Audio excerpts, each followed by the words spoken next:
कौमी अखबार डिजिटल के साथ मैं हूं ताहिर अब्बासी।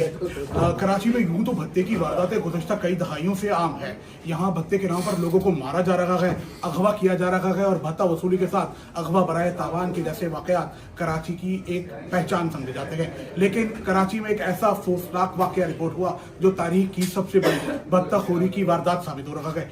1 अरब 86 करोड़ रुपए सालाना भत्ता एक सोशल वर्कर से मांगा गया। वो सोशल वर्कर पूरे दुनिया में पाकिस्तान की पहचान समझा जाता है। मेरी मुराद जेडीसी के सरबराह जफर अब्बास से है और जफर को हालिया दिनों कराची में शदीद नौयत की धमकियां भी दी गई और अफसोस तब होता है जब अपने सितम ढाए। जफर मेरे साथ हैं। जफर अपनी पर बीती पूरी कहानी बताएंगे कि आया जो ये 7, 8, 10 दिन गुजरे जफर ने और जफर की फैमिली ने कैसे सर्वाइव किया। यहाँ ये बताना बहुत जरूरी है कि जफर के साथ इस नौयत के मामला गुज़िश्ता दिनों भी रखे गए। सिक्योरिटी थ्रेट कराची में जफर को पहले भी रखा गया क्योंकि जफर कराची में समाजी तंजीमों के लिहाज से फहरिस्त 1 में आते हैं। जफर मेरे साथ है। जफर भाई 1 अरब 86 करोड़ रुपए, मैंने 25 साल 22 साल था, मैंने कभी 1 अरब 86 करोड़ रुपए की भत्ते की वारदात नहीं सुनी। आखिर ये मामला है क्या? ऐसा तो नहीं है क्योंकि ये आपके ही मसलब से ताल्लुकने वाले लोग हैं। आपको वो बेटा बोल रहा है वीडियो में, उससे मेरी बात हुई तो वो ये बोलता जफर मेरा छोटा भाई है। ऐसा तो नहीं है कि ये आपस की चपकलिश इसे इतना हाई प्रोफाइल मामला बना दिएगा। या ये संजीदगी के साथ कराची की तारीख की सबसे बड़ी भत्ता तलबी की वारदात है। देखिए, मैं मसलक वगैरह को तो नहीं जानता। मैं इतना जानता हूँ कि मैंने इनका नाम पैदा होने से अब तक यही सुना कि एक बदनाम ज़माना ब्लैकमेलर चीटर है। हफ्ता 10 दिन पहले मेरे इदारे के खिलाफ एक कैंपेन शुरू हुई झूठी और सोशल मीडिया पे, और मुझे मोहसिन वास्ती ने मैसेज किया मेरे मोबाइल पर। आज भी मैसेज है कि मोस्ट अर्जेंट कॉल। जब मैंने उसको कॉल की उसने अल्लाह रसूल की कस्में खाई कि महमूद अख्तर आपके खिलाफ एक जाली कैंपेन शुरू करने जा रहा है और उसके अंदर उसके साथ बहुत बड़ा नेटवर्क है सोशल मीडिया का जो ग्रुपों पर लोगों को मिसगाइड करेगा। हमने कहा कर लो जो करना है। 3-4 पोस्टें चलाई उसने अलग अलग जगहों पे। फिर उसके बाद इसका फिर फोन आया कि मैं अपने घर आ गया हूँ, लेकिन इनसे बोले प्लीज वहां जाके मंजर नामी शख्स से मिले मलिर में।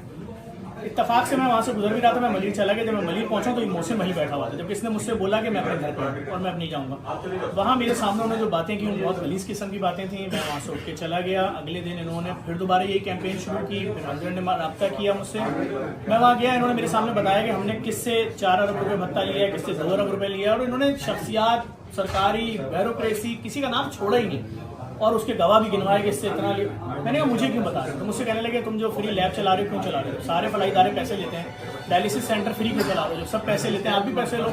मैंने कहा तो कह रहे मेरी टीम रब्ता करेगी, बस उठो और जाओ। मैं चला गया, बाइक पे स्टार्ट की, निकल गया।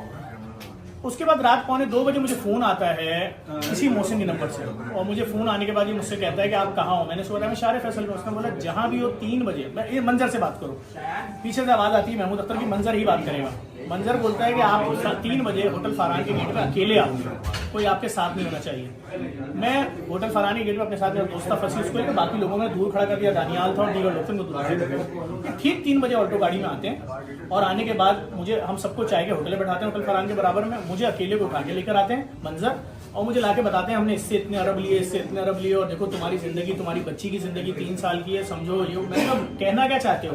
कहने लगे 14 रुपए देने पड़ेंगे। 15 रुपए। 15 रुपए। मैंने कहा 15 रुपए क्या मतलब? 15 लाख? कह रहे नहीं 15 करोड़। अगर अपनी फैमिली, अपना सब, ये 1 अरब 25, 86 कितने करोड़ पता नहीं। मुझे वहां पर इन्होंने बात ली। मैंने कहा आपने अपनी बात कर ली, डन। मैंने इनके सारे लोगों को बुलाया, अपने लड़के को आवाज दी, फंसी इधर आओ, फलाने इधर आओ, तो इस पर घबरा गए लोग। कहने आपको अकेले आने को बोला था। मैंने बोला भाई आपने अपनी बात कर ली ना, देखो सारे होटल फरहान के कैमरे, क्योंकि मुझे पता था इनके वेपन लगे हैं। मैंने सीधी बात की, मैंने कहा मैं वीडियो बनाऊंगा यहाँ खड़े होकर भाई कि मैं जिस रियासत में अभी सैलाब में मैंने 35 लाख बोरे राशन बांटा है, उसके बाद अगर मेरी फैमिली को जिबा किया जाएगा तो फिर रह क्या गया? कोई भी महफूज नहीं है।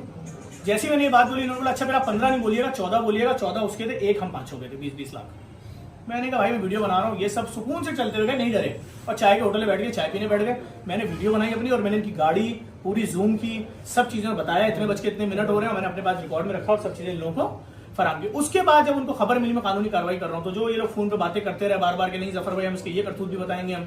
मैंने कहा मुझे उसके किसी करतूत से कोई लेना देना नहीं। इसके लड़कों की, मोहसिन, ये मंजर और यावर, तो 2 लोग इसके 20-20 साल पुराने साथी हैं, ये इसका अभी 1-2 महीने का साथी है।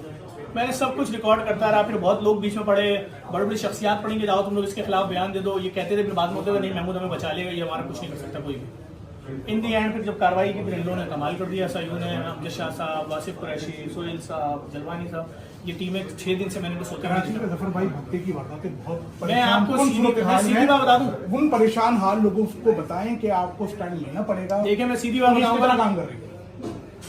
मैं जो सीआईए देखा, सिंध पुलिस जो देखी, यकीन जाने जिन लोगों को भत्ते की धमकियां आ रही हैं, एक दफा आप पैसा देंगे जिंदगी भर इनको देते रहेंगे।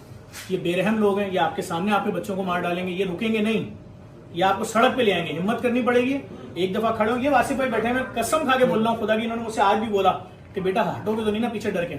आपने बोला था सर? मैंने कहा नहीं। जब मैंने उससे बोला, अभी प्रेस कॉन्फ्रेंस के दौरान उसके बंदे जब जा रहे थे, आपने क्या देखा, उन्होंने मुझे क्या बोला? अच्छा नहीं कर रहे हैं। धमकी मुझे यहाँ भी दे रहे हैं कि तूने अच्छा नहीं किया। ये पाकिस्तान के सफ़े अव्वल के सोशल वर्कर है जफर अब्बास। दुनिया ने जानती है, ना कि सिर्फ पाकिस्तान बल्कि दुनिया भर में ये पाकिस्तान के लिए बहुत कुछ पाकिस्तानियों के लिए करते रखे गए। बताने का मकसद सिर्फ इतना सा है कौमी अखबार के प्लेटफॉर्म से कि अगर कराची में आपसे कोई भत्ता तलबी करता है, वो चाहे मुल्क में है, वो चाहे बैरून मुल्क में है, हम सबको अपने कानून नाफिज करने वाले इदारों पर बहुत एतमाद होना चाहिए। महमूद अख्तर नकवी भी जल्द कानून की गिरफ्त में होगा। मेरे साथ ग्रेड 17 के अफसर सोहेल मौजूद है। सोहेल भाई थोड़ा सा बताइएगा कि मुख्तसर सा कि जफर भाई के केस में हमें कितने दिन लगे और हमने गैंग को गिरफ्त में ले लिया ताकि लोगों का बहाल कर सकें।